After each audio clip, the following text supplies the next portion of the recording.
ассалому алайкум бинандаҳои азизу гиромӣ, барномаи иттилоотии ахборро мустақиман аз телевизиони Тоҷикистон манзури шумо менамоем. Дар студия бо шумо Ёр Муҳаммад Самадов.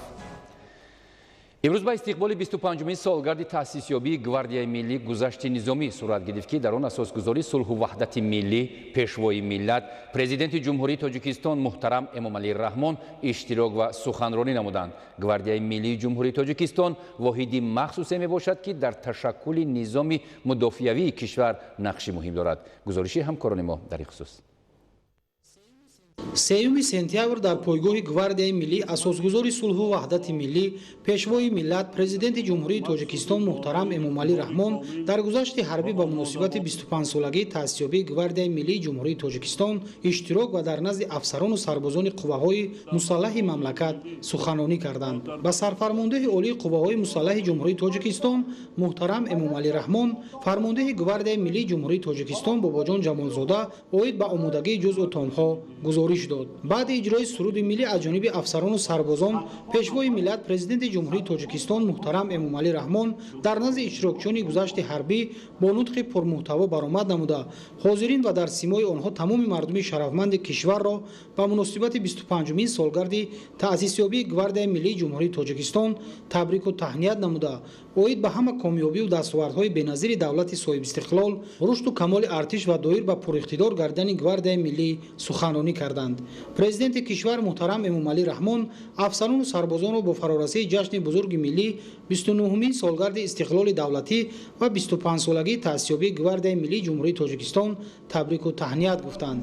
баъди суханонии сарвари давлат муҳтарам Эмомалӣ Раҳмон ба муносибати солгарди 25-умин таъсисёбии гвардияи миллӣ бо амри фармондеҳи парад гузашти низомии ҷузъу томҳои гарнизони Душанбе оғоз гардид.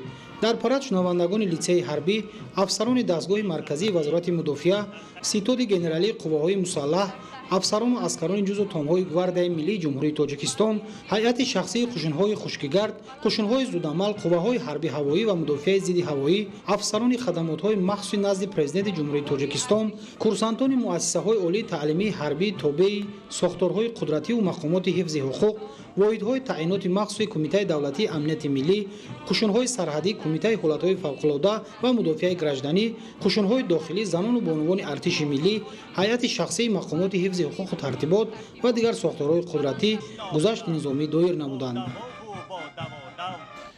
барномаи ахборро идома медиҳем.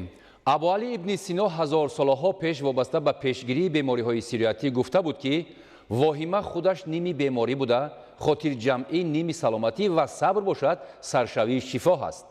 равоншиносон тавсия медиҳанд ки бояд аз мавҷи дуюми бемории коронавирус ба тарсу воҳима дода нашуда, пеш аз ҳама аз рӯи маслиҳати табибон амал карда гигиенаи шахсиро риоя намоянд.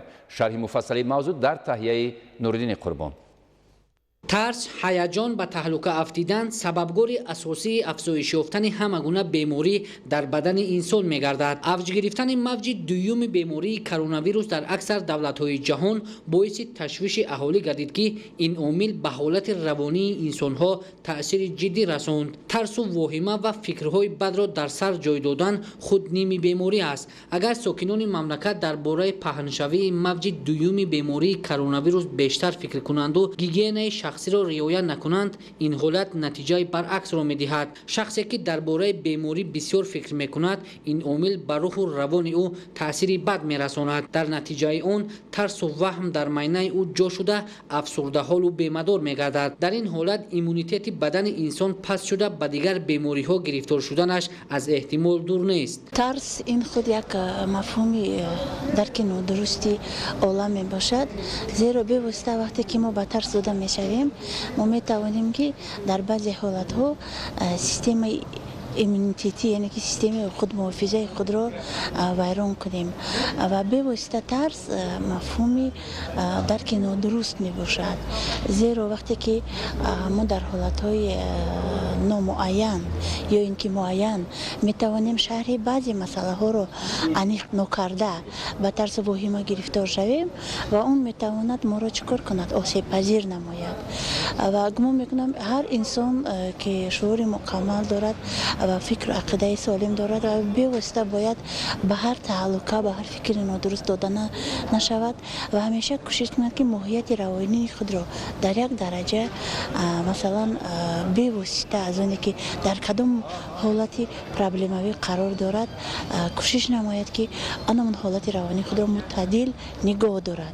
برای امین بودن از بیماری‌های سیرویتی پیش از همه مسئولیت بدن را باید بلند برداشت. برای پرقوت نمودن ایمونیتت شهروندان را ضرور است که غذای سالم را استعمال نموده سلامتی خود را حفظ نمایند، زیرا غذای سالم کفالت سلامتی هر شخص است. با واهمه و فکرهای ناجا و اضطراب و عصبانی انسان نمیتواند خود را از بیماری امین نگاه دارد. تنها رعایت گیگین شخصی میتواند در خانه جایهای جمعیتی به منفعت باشد. روانشناسان به شهروندان توصیه می‌دهند که هنگامی که درباره بیماری کرونا ویروس یگان اطلاع پیدا نمایند و از مرگ شخص دیگر آگاه شوند، باید به تهلکه نیفتیده حالت روحی خود را استوار نگاه دارند. انسان به واسطه در حالت‌های معتدل نگاه داشتن حالت روانی خود و حالت باطنی خود میتواند که از مثلا بسیار بیماری‌ها خود را امین نگاه دارد.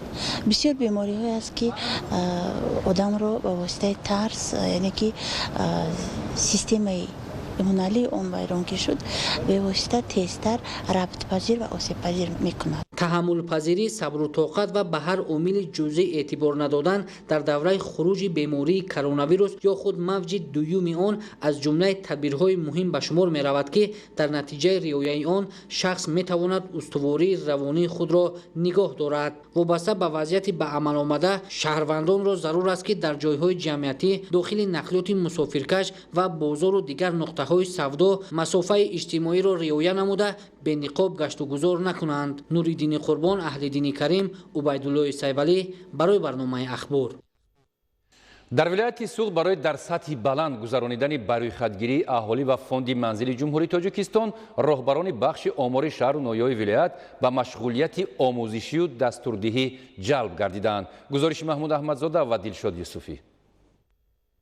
مطابق ماده های 19 و 20 قانون کنستیتوسیونی جمهوری تاجیکستان و قرار حکومت جمهوری تاجیکستان درباره چاره‌های ایلاوگی عاید به گذرانیدن برویخدگیری اهالی و فوند منزل در سال 2020 از جانب اگنتی آمار نزد پرزیدنت جمهوری تاجیکستان و سرریاست اگنتی در ولایت سوغ چاره‌های ترغیباتی آموزشی بهره آمادگی کارمندان و معلومات اهالی عاید به این معرکه مهم را تا دوره برگزاری آن عملی می‌نمایند.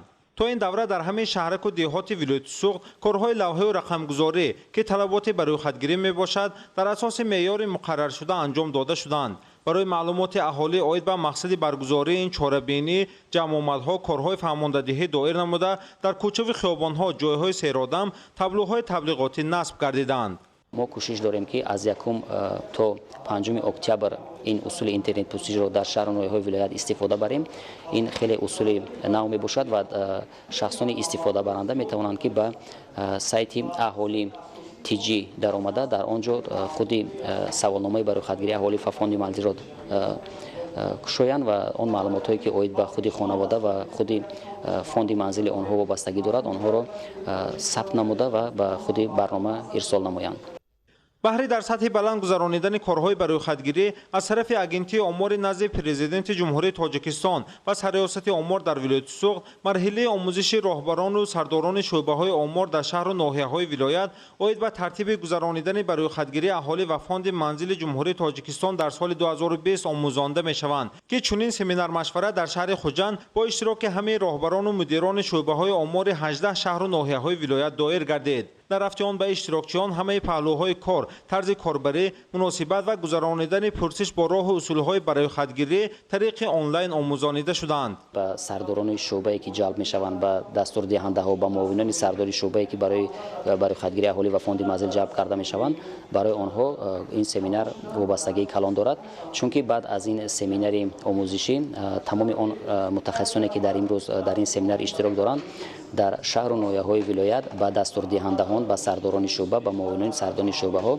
کارهای آموزشی را برای آموختن دوام می‌دهند. برویخدگیری اهالی و فوند منزل جمهوری تاجیکستان در سال 2020 از 1 تا 15 اکتبر سال روان گذرانیده می شود. اهمیت برویخدگیری در آن است که دانستن شماره، جایگیرشوی و هیئت اهالی برای تهیه دورنمای رشد اجتماعی، اقتصادی و دموگرافی ضرور می باشد.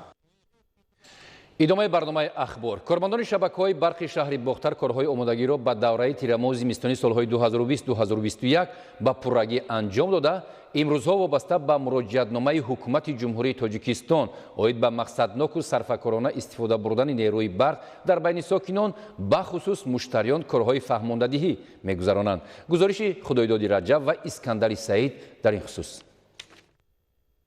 дар доираи омодагиҳо ба давраи тирамоҳу зимистони солҳои 2020-2021 дар шаҳр таъмири хатҳои интиқоли барқ, таъмири истгоҳҳои трансформаторӣ, таъмири нуқтаҳои тақсимоти нерӯи барқ, ба меъёр расонидани хати равған дар трансформаторҳо ва дигар амалҳои марбута ба анҷом расонида шудааст. кам кардани талафоти нерӯи барқ, буридани шохаи дарахтон буд, ивази равғани трансформатор буд ва аз зинаи пас ба зинаи баланд гузаронидани истгоҳи трансформаторӣ қуввагӣ ки истгоҳи трансформаторӣ 400 ба 630 иваз кардем ва дигар симчӯбҳои фарсудае буданд ки иваз кардем, ноқилҳои барқие ки фарсуда шуда буданд иваз карда шуд. қобили зикр аст ки таъмини истиқлолияти энергетикӣ яке аз ҳадафҳои стратегии кишвар буда ҷиҳати фатҳи он гомҳои устувор гузошта мешавад. воқеан ҳам дар замони муосир таъминоти нерӯи барқ барои фаъолияти босамар ва рушди тамоми самтҳои хоҷагии халқи мамлакат нақши калидӣ дорад.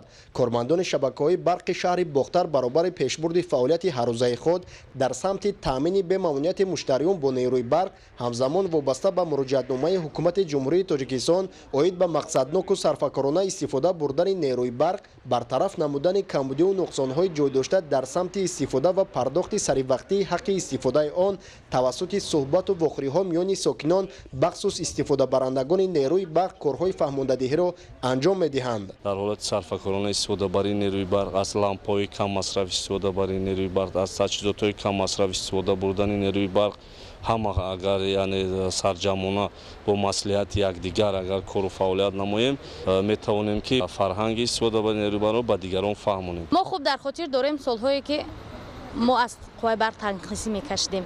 ҳатто будан рӯзҳое ки дар як шабонарӯз ҳамагӣ 2 соат нерӯи барқ таъмин мегардид. вале имрӯз мо шукронаи равшанӣ ҳар як хонадон мекунем, шукронаи соҳибистиқлолӣ мекунем. хоҳем ки дар сардиҳои зимистон бо нерӯи барқ таъмин бошем, имрӯз бояд қувваи барқро сарфакорона истифода барем.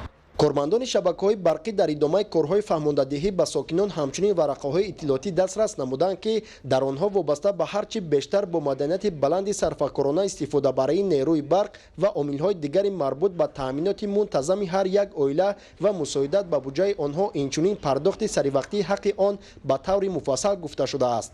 бояд ҳамагон барқро истифода бурда ва сарфаи онро низ фикр намоянд, зеро ки агар дар ҳолати сарфа накардани нерӯи барқ мо наметавонем мардумро бо барқ таъмин намоем. сол аз сол бо афзун гардидани аҳолии мамлакат ва ба кор даромадани корхонаҳои истеҳсолӣ талабот ба он бештар мегардад. аз ин рӯ мутахассисон иброз медоранд ки ҳар як истифодабарандаи нерӯи барқ бояд қоидаҳои техникӣ ва фарҳанги баланди истифодабарии онро ба таври ҳатмӣ риоя намояд.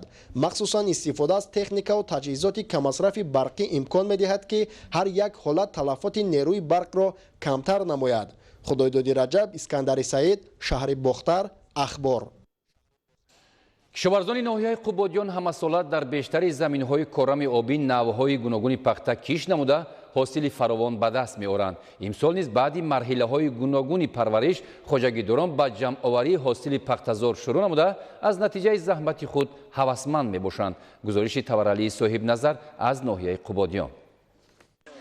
хоҷагидорони ноҳияи Қубодиён имсол аз майдони умумии 13019 гектар заминҳои корами обии ҳудуди ноҳия дар беш аз 7570 гектар навъҳои гуногуни ба обу ҳавои минтақа мутобиқи пунбадона кишт намудаанд.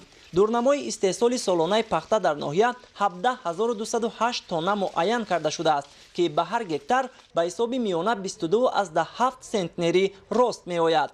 масоати пахтазор дар ҷамоати деҳоти ба номи Ишмород Ниёзов 720 гектар буда. деҳқонон дар натиҷаи дуруст ба роҳ мондани қоидаҳои агротехникаи парвариш имрӯзҳо ба ҷамъоварии ҳосили фаровони пахта машғул мебошанд. хоҷагиҳои деҳқонӣ ки масоати заминшон калонай бо сармоягузор кор мекунанд, ҳаст хоҷагиҳои деҳқонӣ ки озод кор мекунанд. заводи пахта қабулкунӣ ҳам пулша дар сари вақт дода истода, ҳам пахтара ки сипоридан пулшона мед. тавре пахтакорони ноҳия иброз менамоянд мавсими имсола бо нишонаҳои хуби фаровонҳосилӣ аз худ дарак дода масъулияти онҳоро افزون نموده است.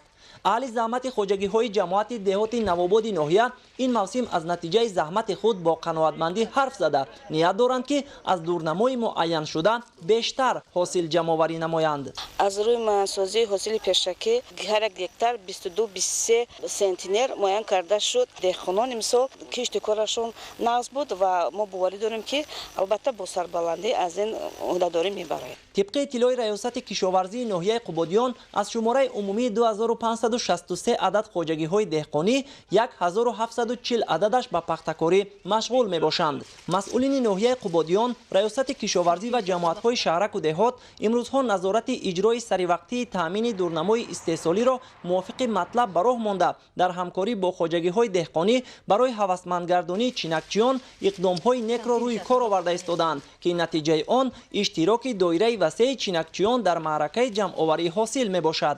تورعلی صاحب نظر، پرویزی سفر از ناحیه قبادیان برای برنامه اخبار. سالهای 2020-2040 20 ساله آموزش و رشد فنهای طبیعت‌شناسی دقیق و ریاضی در ساحه علم و معارف اعلان کرده شده است. اقدام‌های مذکور با مقصد در سطح بلند به راه ماندن آموزش علم‌های دقیق و توسعه تفکر تکنیکی نسل نورس راه اندازی گردید. دایر به این موضوع همکاران ما گزارش می‌دهند.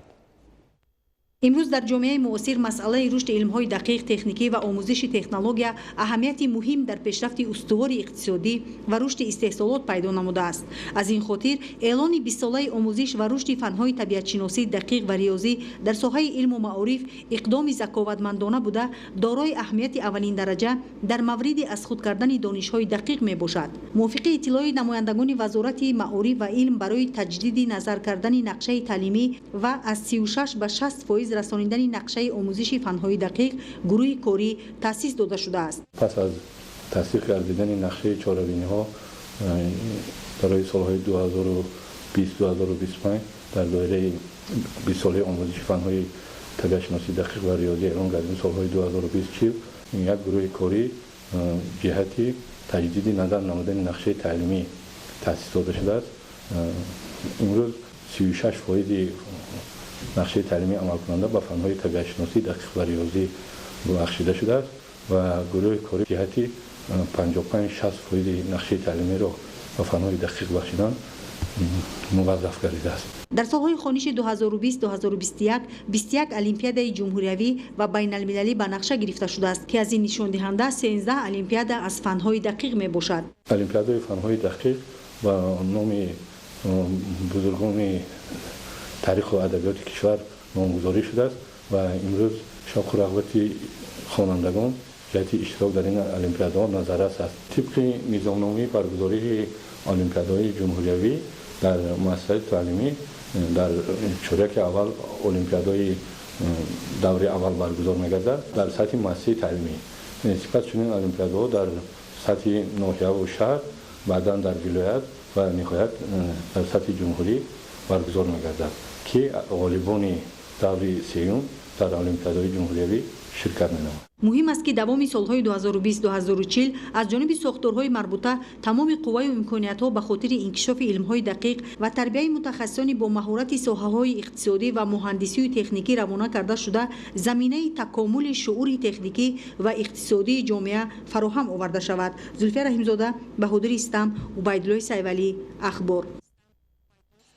بیننده‌های عزیز، ما شما رو با دیگر خبر و گزارش‌ها در نشرهای من بعده برنامه‌های اخبار آشنا می‌سازیم. سلامت و خانواده باشید. تا بازدید.